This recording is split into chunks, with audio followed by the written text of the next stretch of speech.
नमस्कार दोस्तों, आज हम बात करने वाले हैं दी गंगा एक्सप्रेसवे प्रोजेक्ट के बारे में और जानेंगे क्यों इस परियोजना को शुरू करने में लग गए 10 से ज़्यादा साल। तो दोस्तों, ये वीडियो बहुत ही इन्फॉर्मेटिव और इंटरेस्टिंग होने वाली है, तो इस वीडियो को लाइक करके दी इमर्जिंग भारत चैनल को सब्सक्राइब करना ना भूलें। तो चलिए दोस्तों, शुरू करते हैं।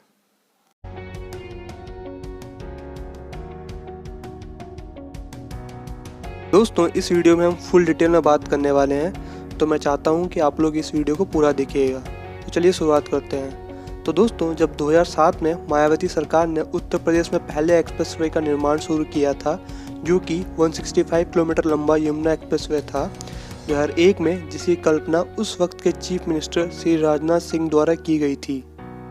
यमुना एक्सप्रेसवे के निर्माण के बाद बहुजन समाज पार्टी सरकार ने उत्तर प्रदेश के पूर्वी और पश्चिमी हिस्सों को जोड़ने वाला 8 लेन एक्सप्रेसवे बनाने के लिए एक महत्वाकांक्षी परियोजना भी शुरू की थी और जयप्रकाश गौर के नोएडा स्थित जेपी समूह में शामिल हो गए, जो तत्कालीन मुख्यमंत्री के करीब था।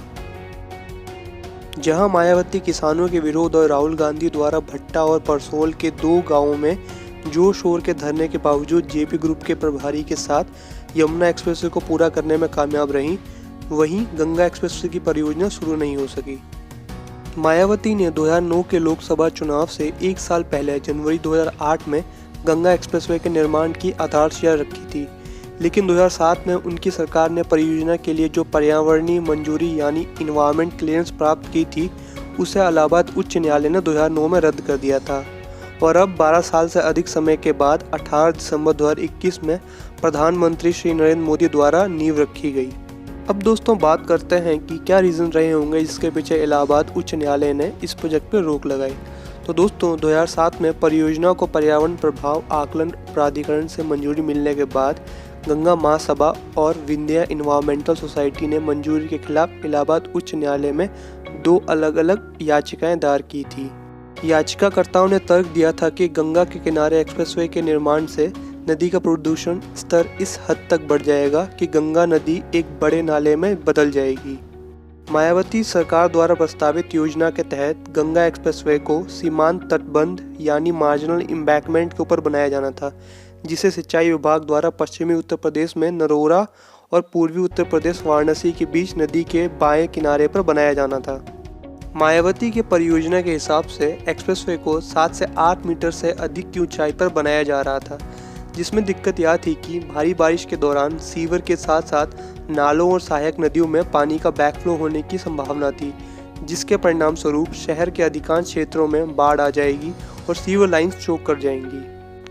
अपने जवाब में राज्य सरकार ने अदालत में तर्क दिया कि सीमांत तटबंध जिस पर गंगा एक्सप्रेसवे बनना था, वो बाढ़ से उपजाऊ भूमि के बड़े क्षेत्र की रक्षा करेगा।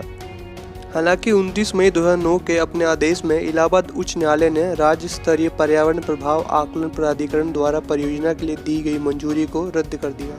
राज्य सरकार को अब केंद्र से पर्यावरण मंजूरी लेने की आवश्यकता थी, जो कभी नहीं आई क्योंकि केंद्र में कांग्रेस के नेतृत्व वाली संयुक्त गठबंधन सरकार परियोजना का विरोध कर रही थी। 2012 के राज्य विधानसभा चुनावों से पहले मायावती सरकार से परियोजना को नए सिरे से आगे बढ़ाने की कोई भी उम्मीद 2011 में समाप्त हो गई, क्योंकि कांग्रेस और समाजवादी पार्टी के किसानों और कार्यकर्ताओं के उग्र विरोध के रूप में भट्टा और परसोल के जुड़वा गांव में हंगामे हो गए क्षेत्र के इंफ्रास्ट्रक्चर प्रोजेक्ट के भूमि अधिग्रहण की वजह से, जो आगे जाके धरने और दंगों में बदल गए। 2012 में राज्य में सत्ता में आने के बाद अखिलेश यादव के नेतृत्व वाली समाजवादी पार्टी सरकार ने कहा कि उसका इरादा गंगा एक्सप्रेसवे परियोजना को पुनर्जीवित करना है। 2012 में यह भी निर्णय लिया गया कि Uttar Pradesh expressway industrial development authority परियोजना के लिए इन्वायरमेंट अप्रूवल के लिए नया प्रपोजल भेजेगा। मार्च 2013 में अखिलेश यादव सरकार ने राज्य विधानसभा को सूचित किया कि उसने जेपी ग्रुप को गंगा एक्सप्रेसवे प्रोजेक्ट पर एक नया प्रस्ताव पेश करने के लिए कहा था, क्योंकि समूह और राज्य सरकार के बीच रियायत समझौता अभी भी था। 2014 में सरकार ने कहा कि एक्सप्रेसवे के संरेखण यानी अलाइनमेंट में कुछ चेंजेस किए जाएंगे ताकि प्रोजेक्ट दोबारा से शुरू किया जा सके। हालांकि शासन ने जल्द ही 302 किलोमीटर लंबे आगरा लखनऊ एक्सप्रेसवे पर ध्यान केंद्रित किया। बाद में इन्होंने पूर्वांचल एक्सप्रेसवे का प्रस्ताव रखा, लेकिन 2017 के राज्य विधानसभा चुनाव में सत्ता गंवाने के कारण निर्माण शुरू नहीं कर सका, जिसके कारण गंगा एक्सप्रेसवे फाइलों तक ही सीमित रहा, क्योंकि राजनीतिक लाभ ने बेहतर बुनियादी ढांचे की आवश्यकता को कम कर दिया।